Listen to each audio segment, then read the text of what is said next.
Hello everyone. Teaching of economics की unit का topic आज हम डिस्कस करेंगे objective and values of the teaching economics. कि हमने इससे पहले एम्स डिस्कस किए थे कि aim of the economics, teaching of economics के। इसके बाद हम बात आज कर रहे हैं कि objective and values of the teaching economics. कि इस दौरान यदि हम अर्थशास्त्र शिक्षण के उद्देश्यों की और मूल्यों की यदि बात करें तो वो किस प्रकार से महत्व रखते हैं। यदि हम अर्थशास्त्र के शिक्षण की बात करते हैं तो उसके दौरान हम बिना उद्देश्यों के अपने लक्ष्य की तरफ नहीं बढ़ सकते। तो इसलिए जरूरी क्या है आज के इस वर्तमान युग के अंदर कि आप किस प्रकार का शिक्षण करना चाहते हो, तो उसके लिए सबसे पहले आपके उद्देश्यों का निर्धारण होना बहुत जरूरी है। तो सबसे पहले यदि हम बात करें कि विद्यार्थियों को किस आधार पर हम ये मानते हैं कि हमारा जो अर्थशास्त्र विषय है उस अर्थशास्त्र विषय के दौरान हमने अपने कुछ उद्देश्य निर्धारित करने होते हैं। वो उद्देश्य क्या हो सकते हैं अर्थशास्त्र के दौरान, तो वो हमारे उद्देश्य हैं कि सबसे जो पहला उद्देश्य है कि हम अर्थशास्त्र का जो शिक्षण कार्य करते हैं उसके अंदर जो हमारा पहला उद्देश्य है वो है विद्यार्थियों की बदलती प्रक्रिया को ज्ञान देना। कि आज के समय के दौरान कि यदि हम बात करते हैं कि छात्रों को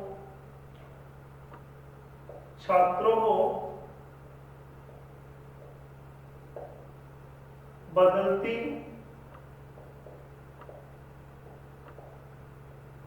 प्रक्रिया का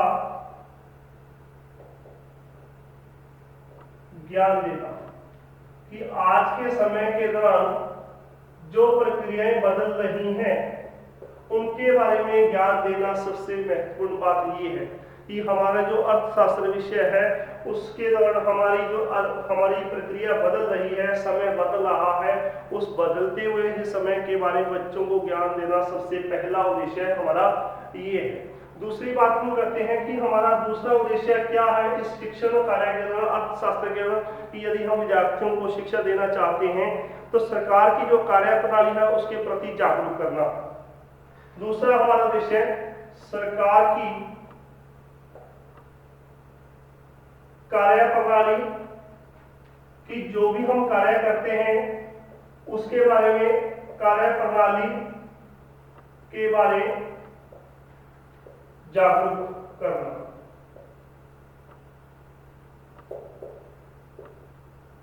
जागरूक करना क्यों जरूरी है?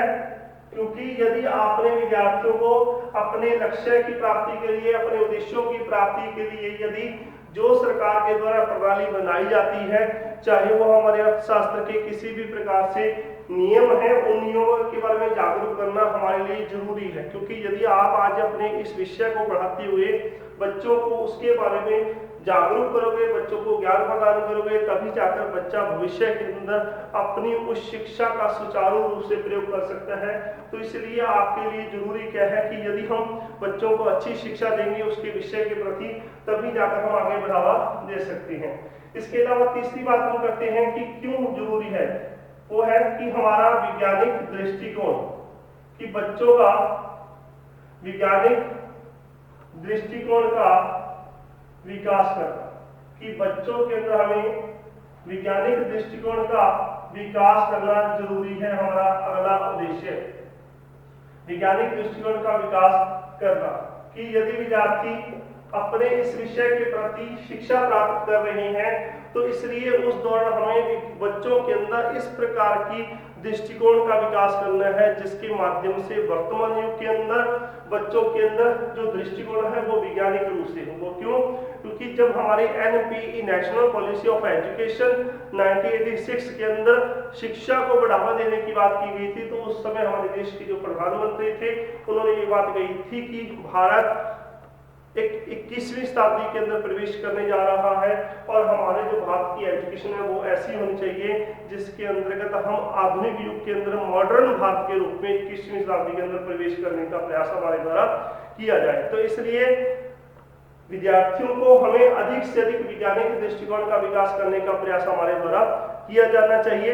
इसके अलावा यदि हम बात करें कि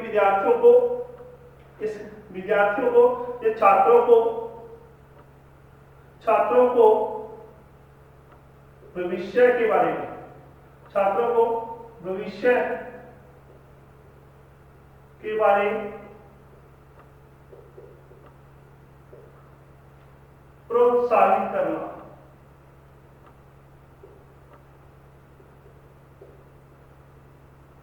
कि आप भविष्य में क्या करना चाहते हो उसके रिगार्डिंग बच्चों को आपने प्रोत्साहन देना है, क्योंकि यदि आपने बच्चों को प्रोत्साहित नहीं किया तो बच्चे की इन विषयों के अंदर जो रुचि है वो जागृत नहीं हो सकती। तो समय के साथ रहते हुए आप अर्थशास्त्र का ज्ञान दे रहे हैं तो अर्थशास्त्र के अंदर हम इस बात को ध्यान में रखते चलते हैं कि हम बच्चे को शिक्षा क्यों दे रहे हैं। यदि इस विषय की हम बच्चे को शिक्षा दे रहे हैं, उस शिक्षा देने का कारण क्या है कि फ्यूचर के बारे में हम बच्चों को मोटिवेशनल प्रदान करें, जिसके माध्यम से हमारा क्या हो कि बच्चा अपने विषय, अपने कैरियर को सोचकर चले और अपने विषय की तैयारी करे। क्योंकि जैसे ही बच्चा 10th तक अपनी एजुकेशन प्राप्त करता है तो उस एजुकेशन के दौरान हमारी एक नींव तैयार की जाती है, लेकिन जब बच्चा +1 के अंदर अपना सब्जेक्ट, अपनी स्ट्रीम को डिसाइड करता है तो वो उसे उसके कैरियर में बढ़ावा देने के लिए एक मार्गदर्शन के रूप में कार्य करती है। तो इसलिए विद्यार्थियों को हमने क्या करना है कि एक प्रकार से इस प्रकार की उनकी सोच को विकसित करना जिनके माध्यम से हम बच्चों के अंदर उसे भविष्य के लिए तैयार कर सकें। इसके अलावा नेक्स्ट हम बात करते हैं कि बच्चों को अंतर्राष्ट्रीय सद्भावना का विकास करना। कि इसके द्वारा यदि हम बात कर रहे हैं, हम अंतर्राष्ट्रीय विषय की क्यों बात कर रहे हैं, क्योंकि इसके द्वारा ही बच्चों के अंदर हम क्या कर सकते हैं, एक ऐसी समझ विकसित कर सकते हैं जिसके द्वारा अंतर्राष्ट्रीय सद्भावना का विकास। कि यदि हम बात करें कि जिसके माध्यम से हम एक ऐसा बच्चों के अंदर, क्योंकि जो हमारे भारत का व्यापार है, भारत की हमारी व्यापार की प्रक्रिया है वो केवल भारत तक सीमित नहीं है बल्कि हम दूसरे देशों के साथ भी व्यापार करते हैं। तो इसलिए बच्चों के अंदर आयात निर्यात के बारे में विभिन्न प्रकार की जो ज्ञान की प्रवृत्ति है उसको बढ़ावा देनी चाहिए, जिसके माध्यम से हम बच्चों को ये एक भावना विकसित कर सकते हैं कि हम दूसरे देशों के साथ व्यापार करते हैं वो, क्योंकि उसके द्वारा हम अपनी जो कमी है उसको पूरी करते हैं और दूसरे देशों की जो कमी है उनको हम पूरा करने की कोशिश करते हैं। तो बच्चों के अंदर इसके माध्यम से क्या होता है कि हमारी अंतर्राष्ट्रीय जो भावना है उसको बल मिलता है। तो बच्चों को इस प्रकार की भावना को बल देने के लिए हमें प्रयास करने चाहिए। ये हम बात कर रहे हैं कि हमारी ऑब्जेक्टिव क्या है, कि अर्थशास्त्र के दौरान जो हम ऑब्जेक्टिव्स की बात कर रहे हैं कि हमारे उद्देश्य क्या है, तो इसके लिए अंतर्राष्ट्रीय की बात की गई। इसके अलावा आर्थिक तथ्यों में रुचि उत्पन्न करना, कि हम जो बात करते हैं हमारे जो आर्थिक तथ्य हैं, हमारे कौन से तथ्य, आर्थिक तथ्यों के बारे में, आर्थिक तथ्यों के बारे में रुचि उत्पन्न करना।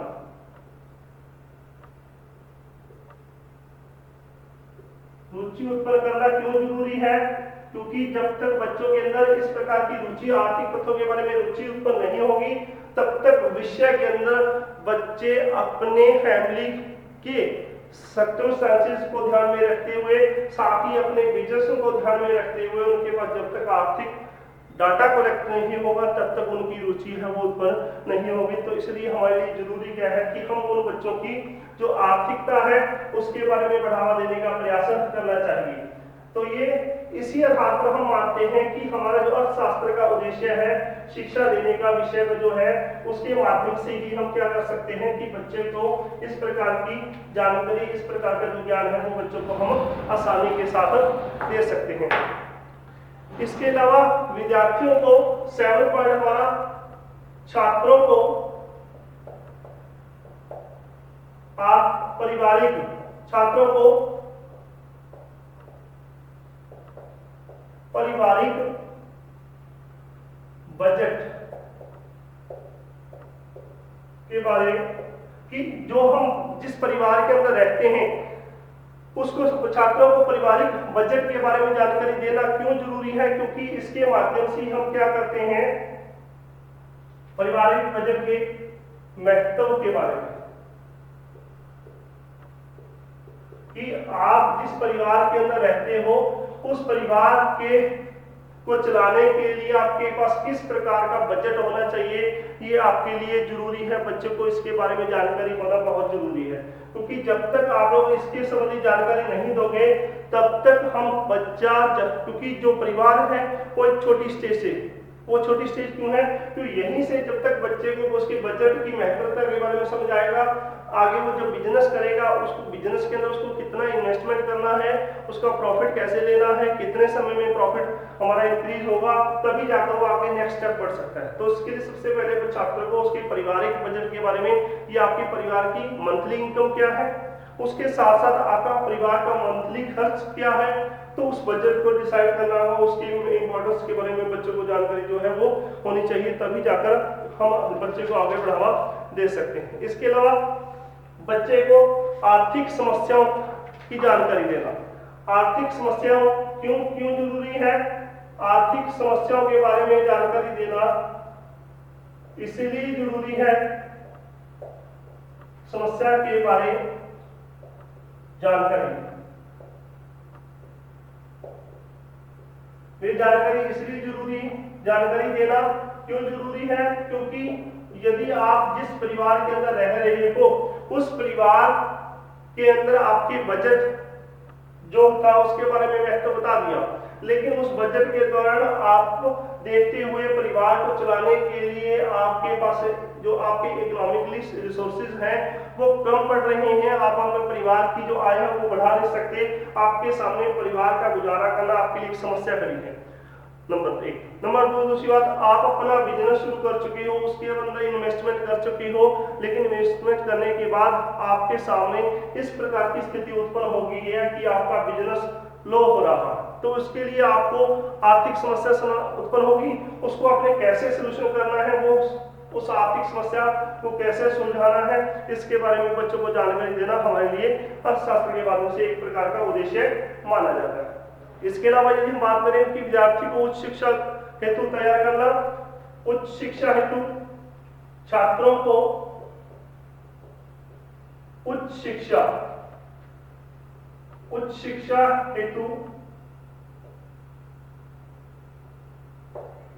हेतु तैयार करना वो क्यों जरूरी है, वो इसलिए जरूरी है क्योंकि जब तक आप बच्चे को जिस फील्ड में बढ़ावा देना चाहते हो उस फील्ड के अंदर बच्चे को विशेषज्ञ रूप से जानकारी होनी चाहिए, एक्सपर्ट होना चाहिए, क्योंकि आपने बच्चे को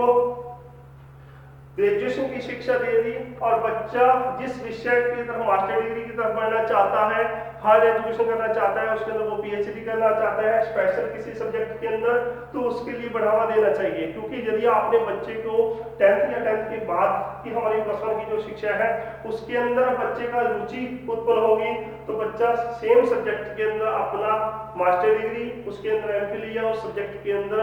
पीएचडी की डिग्री करने के लिए रुचिबद्ध हो जाता है। तो इसके लिए आपको छात्रों को शिक्षा देनी हेतु तैयार करना है कि बच्चा किस विषय के अंदर जो है वो आगे एजुकेशन प्राप्त करना चाहता है।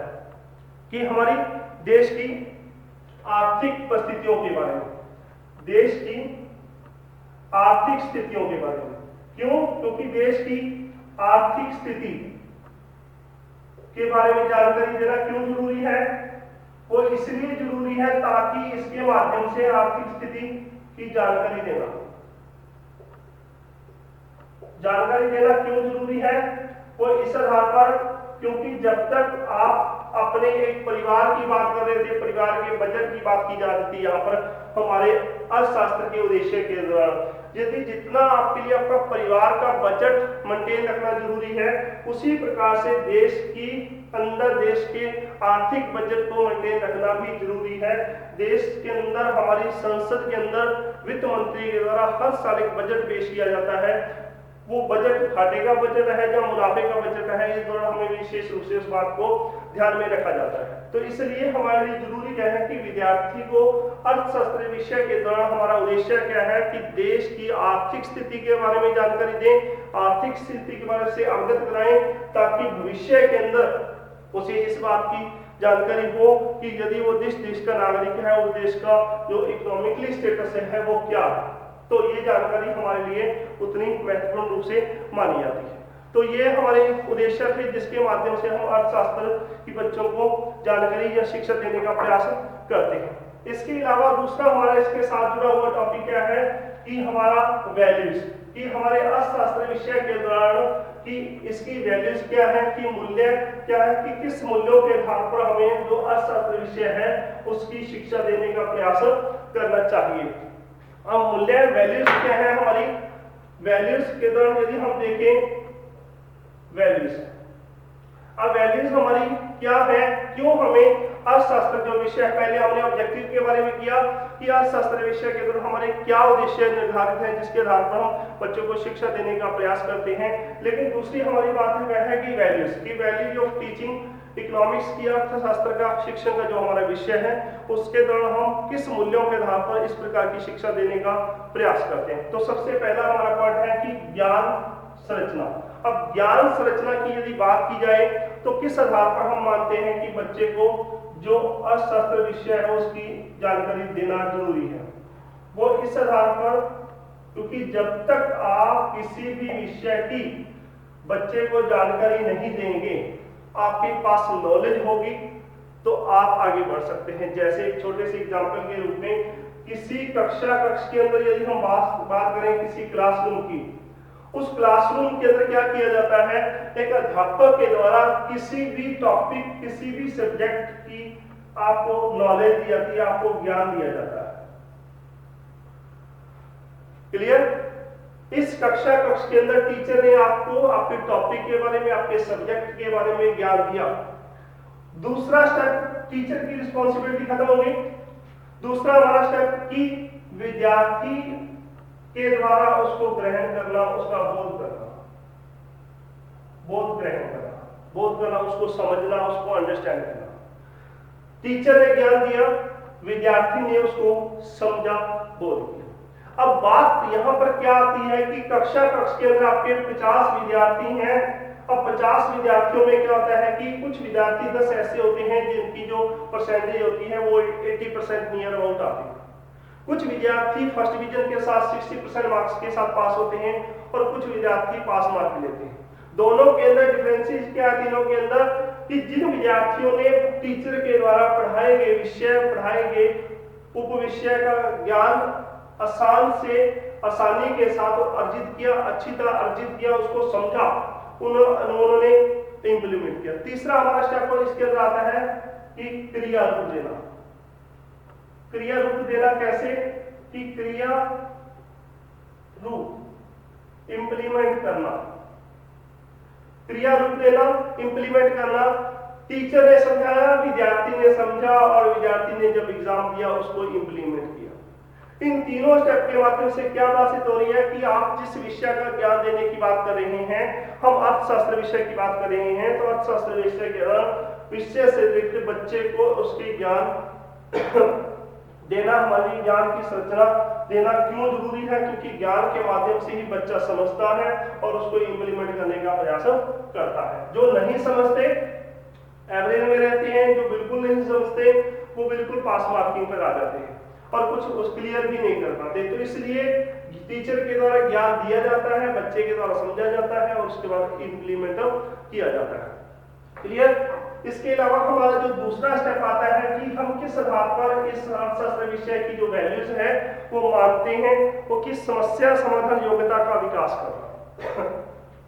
कि बच्चों के सामने समस्या समाधान की किसी भी प्रकार की जो समस्या है उनका समाधान, समस्या समाधान योग्यता का विकास करना।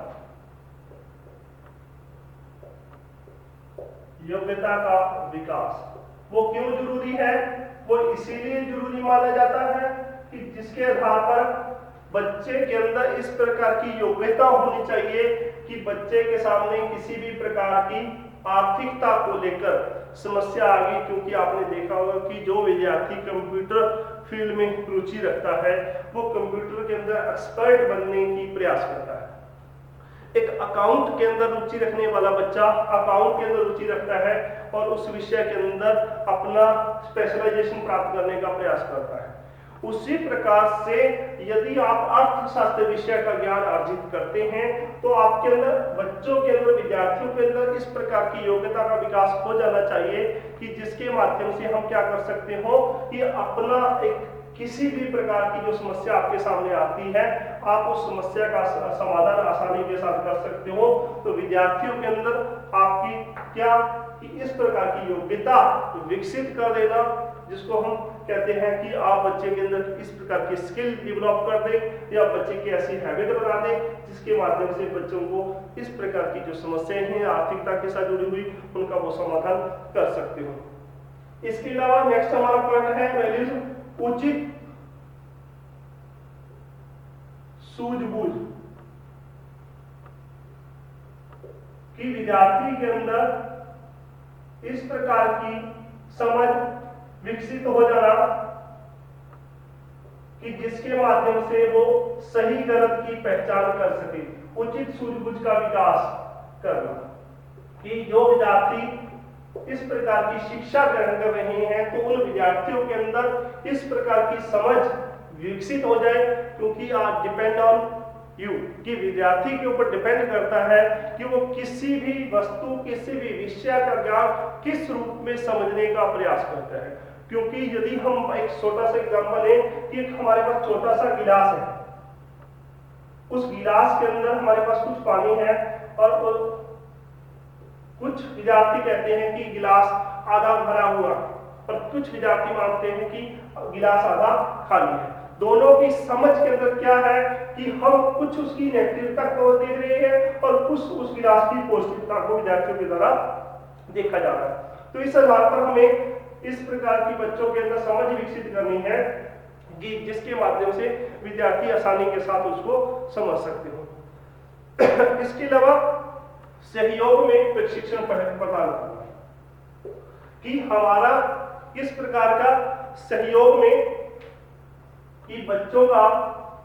सहयोग में प्रशिक्षण, सहयोग में प्रशिक्षण क्यों जरूरी है कि आप यदि किसी के साथ कोऑपरेट नहीं करोगे, आप जब कक्ष के अंदर आपको कोई ग्रुप वर्क दिया जाता है तो उसके अंदर क्या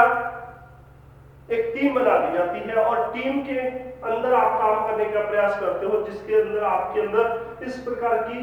आदत, हैबिट क्रिएट होती है कि आप टीम वर्क करना शुरू कर देते हो। आपके अंदर एक ये स्किल डेवलप हो जाती है कि आप दूसरे 4 बच्चों के साथ या 8 बच्चों के साथ सहयोगी रूप से काम करना शुरू कर देते हो। आप अपने क्लास वर्क करने के बाद, ग्रुप में वर्क करने के बाद आपको कहीं एक टीम के रूप में बाहर स्कूल की तरफ से प्रेजेंटेशन देने के लिए भेज दिया। अब आपने अपने स्थानीय सतह पर स्कूल के अंदर सहयोगी रूप से काम किया हुआ ग्रुप में, तो वहां पर आपको किसी प्रकार की समस्या का समाधान नहीं करना पड़ेगा, क्योंकि आप ऑलरेडी उस चीज से संबंधित एक प्रकार का प्रशिक्षण कि ग्रुप में कैसे काम करना है, क्योंकि आपका कॉम्बिनेशन होना ग्रुप के अंदर बहुत जरूरी है। तो आपके लिए जरूरी है कि आप उस प्रकार का जो प्रशिक्षण है वो प्राप्त पहले से ऑलरेडी कर चुके हैं। इसके अलावा हमारा चिंतन शक्ति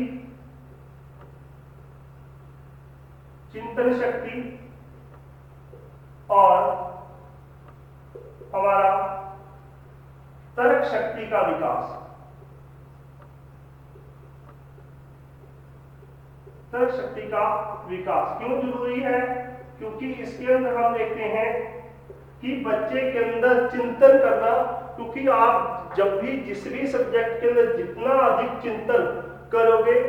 जितना अधिक उससे संबंधित क्वेश्चन रेज करोगे, अपनी तर्क शक्ति बढ़ाने का प्रयास करोगे, उतना आपके लिए आने वाले फ्यूचर के अंदर आपके लिए सहायक सिद्ध होगा। तो हमारे अर्थशास्त्र विषय के दौरान इन चीजों को ध्यान में रखा जाता है कि हमने बच्चे की जो चिंतन शक्ति है उसका विकास कैसे करना है, जिसके आधार पर हम ये मानते हैं कि हमारा इसके आधार पर बच्चों का विकास कार्य हो सकता है। तो चिंतन शक्ति और हमारी तर्क शक्ति, ये हमारे सभी प्रकार के जो विषय हैं उनके अंदर ये इसलिए इम्पोर्टेंट माना जाता है क्योंकि यदि बच्चे के अंदर कुछ जानने की जिज्ञासा नहीं है, कुछ करने का रुचि नहीं है, तो बच्चा अपने विषय के अंदर जो है वो स्पेशलाइजेशन या अपने विषय के अंदर जो अधिक जानकारी है वो प्राप्त नहीं कर सकता। तो इस आधार पर हम मानते हैं कि बच्चों के अंदर इस प्रकार की जो भावना है उसका विकास होना चाहिए। हमारी वैल्यूज क्यों जरूरी है? नेक्स्ट है कि हमारी अंतरराष्ट्रीय आधार पर हम ये मानते हैं कि बच्चों की जो वैल्यूज है वो इस आधार पर मानी जाती है अंतरराष्ट्रीय सद्भावना विकास। अंतरराष्ट्रीय सद्भावना का विकास वो क्यों जरूरी है? पिछली बार हमने ये उद्देश्य के दौरान किया था कि बच्चों के अंदर अंतरराष्ट्रीय सतह पर जो समझ है वो विकसित हो जानी चाहिए, क्योंकि हम अपने देश के साथ साथ दूसरे देशों के साथ हमें मैत्रीपूर्ण जो संबंध है वो किस प्रकार से विकसित करने हैं। वो हम जब देखें कि जब हम पड़ोसी के साथ अपना कुछ आदान प्रदान करते हैं तो उससे क्या होता है कि हमारे अंदर एक जो रिलेशन है उनको बढ़ावा मिलता है, संबंध स्थापित होते हैं, हम एक दूसरे पर विश्वास करना शुरू कर देते हैं। चाहे वो हमें एक छोटी वस्तु से शुरुआत होती है, कई बार ऐसी स्थिति आ जाती है कि हम पैसों का लेन देन भी बड़े स्तर पर अपने पड़ोसी के साथ शुरू कर देते हैं। वो हम एक छोटे स्तर की बात कर रहे हैं, लेकिन यदि हम अपने देश के साथ जो दूसरा देश है, जैसे भारत के जो संबंध है वो रूस के साथ मैत्रीपूर्ण संबंध है, तो रूस के साथ हमारा अंतर्राष्ट्रीय व्यापार भी होता है, उस पर लेन देन भी होता है। तो इस आधार पर जब हम बच्चों को इस प्रकार की शिक्षा देंगे तो बच्चों के अंदर जो अंतर्राष्ट्रीय सतह पर जो भावना है उसका भी विकास होना शुरू हो जाएगा। तो इस आधार पर माना जाता है कि हमारे अर्थशास्त्र विषय के दौरान जो हमारे मूल्य है उनका अधिक से अधिक रूप में विकास होना जरूरी है। इसके अलावा अध्ययन तथा कौशल का विकास, अध्ययन तथा